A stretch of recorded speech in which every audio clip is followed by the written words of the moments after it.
हाँ भाई, राम राम आप सब ने। तो जो जो बच्चे पढ़ाई में लगे पड़े सरकारी नौकरी के चक्कर में, उनके लिए एक ज़बरदस्त न्यूज़ लेकर आया हूँ। एसएससी ने एक नोटिफिकेशन निकाला है जिसमें CHSL 2023 के लिए वैकेंसी की घोषणा की गई है। क्या नोटिफिकेशन में एज और क्वालिफिकेशन लिखी है, क्या लास्ट डेट है, कैसे आप फॉर्म भरोगे, पूरी डिटेल आपको इस वीडियो में मिलने वाली है। तो वीडियो में अंत तक बने रहिए। चलिए आपको ले चलता हूं अपने कंप्यूटर की स्क्रीन पर और आपको दिखाता हूं कि एसएससी ने क्या लिखा है। तो दोस्तों, ये है एसएससी का CHSL 2023 का नोटिफिकेशन जो 9/5/2023 को जारी हुआ है। इसमें एसएससी ने सब डिटेल में लिखा है कि 8/6/2023 तक लास्ट डेट है। आप अब इस फार्म को अप्लाई कर सकते हो। जो भी 12वीं पास कैंडिडेट है वे अप्लाई कर सकते हैं इसमें। तो ये CHSL 2023 के लिए नोटिफिकेशन है जिसकी शुरुआत 9/5/2023 से हुई है। लास्ट डेट 8/6/2023 है और last date of payment of form आप 10/6/2023 तक रात 11 बजे तक कर सकते हो। और आप ऑफलाइन चलान के थ्रू पेमेंट करने के लिए चलान जनरेट कर सकते हो 12/6/2023 तक। आपको वो ब्रांच SBI की ब्रांच में जमा कराना होगा। टायर फर्स्ट के लिए एग्ज़ाम डेट लगभग आ चुकी है। अगस्त की डेट है वो 26 या 28, आप चेक कर सकते हो उसे अलग से कैलेंडर में एसएससी के। तो ये यहाँ इसमें लोअर डिवीज़न क्लर्क और जूनियर सेक्रेटरीट असिस्टेंट, ये इसमें 2 पोस्ट होती है, LDC की और JSA। डाटा एंट्री ऑपरेटर के लिए एक पोस्ट होती है जिसका पे ग्रेड ये है।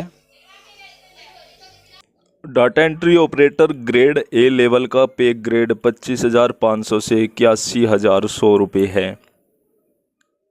तो आपको वैकेंसी इसमें 1600 वैकेंसी मिलेगी। 1600 वैकेंसी के लिए ये नोटिफिकेशन है आपका SSC CHSL 2023।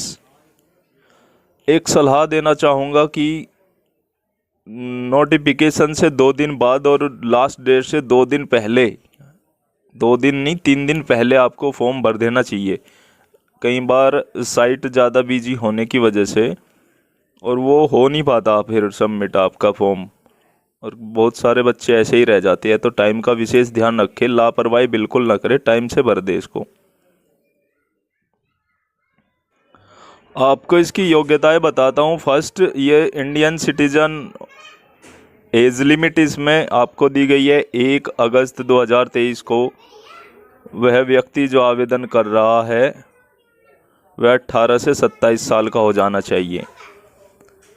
इसका मतलब ये है कि 2/8/1996 से 1/8/2005 के बीच की जितने भी जन्मतिथि है वो आवेदन कर सकते हो। और इसमें SC ST OBC और PWD सबको रिजर्वेशन होता है एज में। 5 साल का OBC को, 3 साल का, PWD को 10 साल का, एक्स सर्विसमैन को अलग से।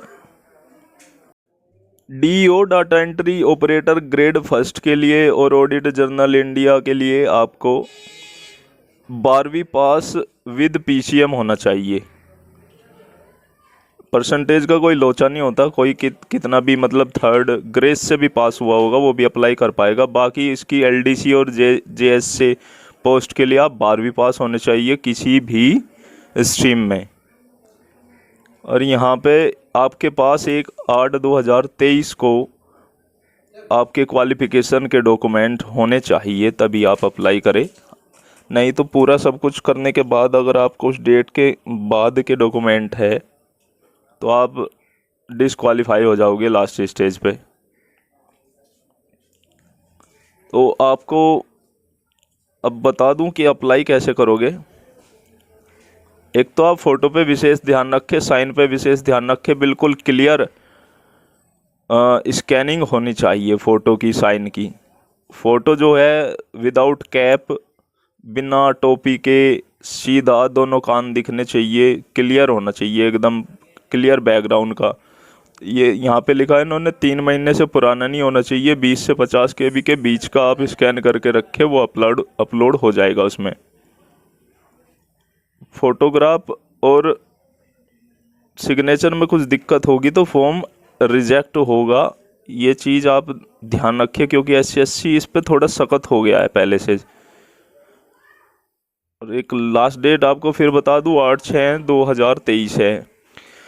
जर्नल कैंडिडेट्स के लिए 100 रुपये फ़ीस है, बाकी जो OBC वाले हैं उनके लिए भी 100 रुपये फ़ीस है।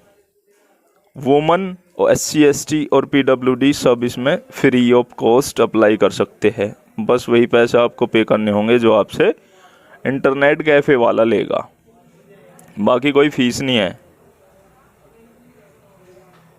एक करेक्शन विंडो खुलेगी आपकी 14/6/2023 को 15/6/2023 तक, यानी 2 दिन के लिए करेक्शन विंडो खुलेगी, जिसमें करेक्शन चार्ज 200 रुपये होगा। और मान लो फॉर्म में आपने गलती तो करनी नहीं, लेकिन गलती हो गई तो उसमें 200 रुपये पे करके आप उसको सही कर सकते हो। और उसके बाद भी आपने गलती छोड़ दी, उसके बाद भी उसमें कुछ गलत हो गया, तो उसके बाद 500 रुपये लगेंगे और आपको रिकरेक्शन करने का ऑप्शन मिल जाएगा। 500 रुपये पेमेंट होगा और आप उसे सही कर सकते हो। उसमें SC ST OBC कोई भी हो। अच्छा, आप सेंटर जो चूज़ करते हो वे जोन वाइज आपको अप्लाई करने का मौका मिलता है।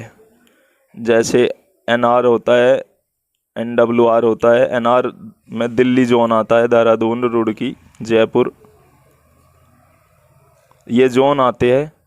ऐसे ही हमारा मेरठ जोन होता है सेंटर वाला। दोस्तों अब बात कर लेते हैं पेपर की। एग्ज़ाम 2 फेज़ में होगा। टायर फर्स्ट में आपको 4 सब्जेक्ट के साथ 25 सवाल ऐसे करके 4 सब्जेक्ट मिलेंगे। इंग्लिश, रीजनिंग और GK मैथ। 60 मिनट का टाइम होगा, 100 सवाल होंगे, एक सवाल के 2 नंबर मिलेंगे, तो कुल मिला के 200 नंबर का पेपर होगा, जिसमें ये क्वालिफाइंग नेचर का टायर फर्स्ट एग्ज़ाम होता है। इसमें आपको क्वालिफाइंग करना रहता है, जितने पे वो मेरिट लगती है पास करना होता है। इसका फाइनल मेरिट से कोई लेना देना नहीं रह जाता। और इसमें ना नेगेटिव मार्किंग होती है 1/2 की, यानी 2 सवाल गलत करने पर, यानी 2 सवाल गलत करते ही आपका 1 नंबर सही में से गायब, घट जाएगा, कट जाएगा। तो टायर सेकंड में जो क्या है, टायर सेकंड में सेशन फर्स्ट और सेशन 2 में बांटा गया है। सेशन फर्स्ट में 2 घंटे 15 मिनट का समय दिया गया है, जिसको 3 हिस्सों में डिवाइड किया गया है। पहला 1 घंटा चलेगा आपका मैथ रीजनिंग।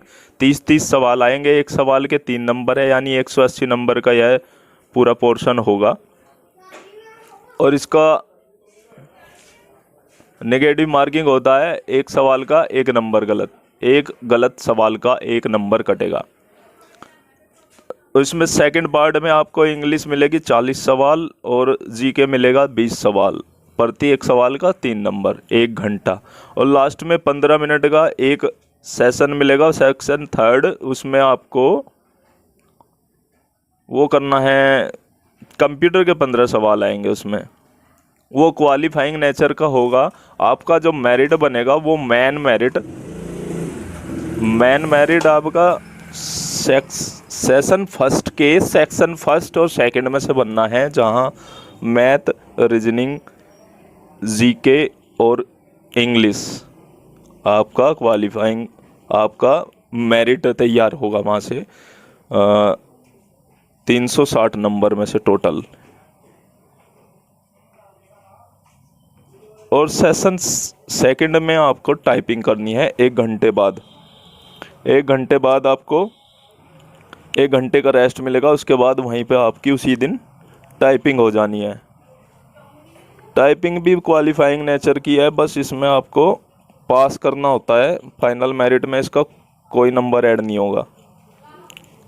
फाइनल मेरिट आपकी सेशन फर्स्ट के सेक्शन फर्स्ट और सेकंड से ही बनेगी। और उसमें एक सवाल गलत करने का 1 नंबर कटेगा। ये वहाँ का नेगेटिव मार्किंग कॉन्सेप्ट है। अब ये तो होगी टोटल आपके वैकेंसी और सिलेबस की बात। ये बिल्कुल नया पैटर्न है, सीजीएल टाइप का पैटर्न है। सीजीएल और सीएचएसएल के फॉर्म के पैटर्न में सिलेबस में अब कोई फ़र्क नहीं रह गया है, बिल्कुल सेम डिक्टो हो गया है, कॉपी पेस्ट कर सकते हो। और ये पैटर्न अब दूसरी बार इस्तेमाल होगा। सीएचएसएल 2022 में इस्तेमाल हो चुका है, जिसके पेपर टायर फर्स्ट के हो चुके हैं मार्च में। टोटल मिला के ना कोई कैसे भी कितने भी परसेंटेज से 12वीं पास हो, लड़का हो लड़की हो, इसके बाद कोई फिज़िकल नहीं है, कोई मेडिकल नहीं है, बस उसने 12वीं पास की और एसएससी के दिए गए सिलेबस से ये 2 पेपर जो आएंगे टायर फर्स्ट सेकंड वाले, ये पास कर दे तो आप भारत सरकार के क्लर्क बन जाओगे, जिसका ग्रेड पे आपको पता ही है लगभग 50,000 से सैलरी शुरू होगी आपकी। बहुत अच्छी खासी ये जॉब होती है, ऑफिस जॉब है। आपको सैटरडे संडे छुट्टी रहती है, 7 घंटे 8 घंटे की ड्यूटी होती है। सिंपल फंडा है, सभी सरकारी छुट्टियाँ होती हैं। बड़े जद्दोजहद का कोई कार्य नहीं है, ऑफिस वर्क है विदाउट वर्दी। तो अब आपको बताता चलूँ कि ये फॉर्म कैसे भरेंगे। ये इसका पहला हिस्सा है फॉर्म का, जिसमें आधार कार्ड नंबर भरना है आपको, और यहाँ पे यस पे टिक करके आधार नंबर भरना है। आधार नहीं है तो कोई और आईडी लगा दो आप इसमें। फिर नाम, पापा का नाम, मम्मी का नाम, डेट ऑफ बर्थ, हर एक चीज़ आपको 2 बार भरनी पड़ेगी। एक बार भरनी है, एक बार वेरीफाई करनी है, एक बार भरनी है, यानी 2 बार टाइप करनी है, तो गलती होने की गुंजाइश कम हो जाती है। फिर उसके बाद 10वीं की डिटेल भरनी है इसमें, 10वीं पास का year, roll number, board, email ID और मोबाइल नंबर भर के आप इसको सेव बटन दबा दो। ये जहाँ डोमिसाइल आपका है, यानी जिस राज्य के आप रहने वाले हो, इसमें आपका स्टेट नेम। उसके बाद आपका ये दूसरा पेज आएगा, इसमें कैटेगरी सिलेक्ट करनी है, आपका एक कोई पहचान चिन्ह लिखना है और एड्रेस भरना है। शारीरिक निशान होते हैं, जो कोई तिल हो गया, कोई चोट का निशान हो गया, जो पहचान के लिए। यहाँ पे एग्री पे करके फाइनल सबमिट दबाएंगे। यहाँ पे क्लिक करते ही आपको एक रजिस्ट्रेशन नंबर मिलेगा। रजिस्ट्रेशन नंबर और एक 4 अंकों का पासवर्ड आएगा आपके फ़ोन पर। जिन्होंने एसएससी में पहले ही रजिस्टर्ड कर रखा है या नया रजिस्ट्रेशन है, उसके बाद ये पार्ट सेकंड खुलेगा, और जिनका पहले ही रजिस्ट्रेशन था उनका सीधा ये पार्ट सेकंड खुलेगा। उनको क्या करना है कि ये खोल के यहाँ पे सेंटर भरने हैं। आपका पेपर अब कम से कम 7-8 लैंग्वेज में होता है, तो आपको कौन सी लैंग्वेज पेपर की रखनी है? हिंदी, इंग्लिश, उर्दू, फारसी, तेलुगु, तमिल, और यहाँ पे आपको टाइपिंग का मीडियम क्या रखना है, हिंदी या इंग्लिश में रखना है, वो भरना है। और ये सिंपल सा फॉर्म है। पीडब्ल्यूडी सर्विसमैन को छोड़कर ये सब नो रहेगा। एज रिलैक्सेशन SC ST और अदर कैटेगरी के लिए ऑन हो सकता है, नहीं तो सबका ओपी रहेगा। जिसकी 27 साल से ज़्यादा उम्र हो चुकी है वो इसको ऑन कर लेंगे, यस कर देंगे। 12वीं की डिटेल भरेंगे और यहाँ पे फ़ोटो और साइन अपलोड करेंगे, जो आपको 20 से 50 KB के बीच में सेव करवा के रखा गया था। उसके बाद देखो फ़ोटो का आपको दिखा दूँ, ये सैंपल फर्स्ट ये पास है, ये ओके सैंपल है, इसको रखे ऐसा स्पष्ट। ऐसे ये रिजेक्टेड सैंपल है, ये जो कोई ब्लर है, कलर फेड है, सिर कट गया, टोपी लगा रखी, कान नहीं दिख रहा एक साइड से, ऐसे करके ये सारे रिजेक्टेड है। बैकग्राउंड में घर दीवार सब कुछ ओले सोले आ रहे, जो ये सारे रिजेक्ट हो। ये आपकी वे भाषा है, लैंग्वेज है जिसमें आप पेपर दे सकते हो। पहले हिंदी और इंग्लिश 2 ही लैंग्वेज में एसएससी पेपर दिया करता था, लेकिन अब 7-8 लैंग्वेज में पेपर आ रहा है। तो इस प्रकार से आप अपना फॉर्म भर सकते हो, और फॉर्म भरने के बाद जो पेमेंट करने के योग्य कैंडिडेट हैं उनके लिए पेमेंट का ऑप्शन आएगा, तो वो पेमेंट करके फाइनल सबमिट कर देंगे। फाइनल सबमिट अपने आप हो जाता है पेमेंट करने के बाद। तो सब्सक्राइब करें। Thank you.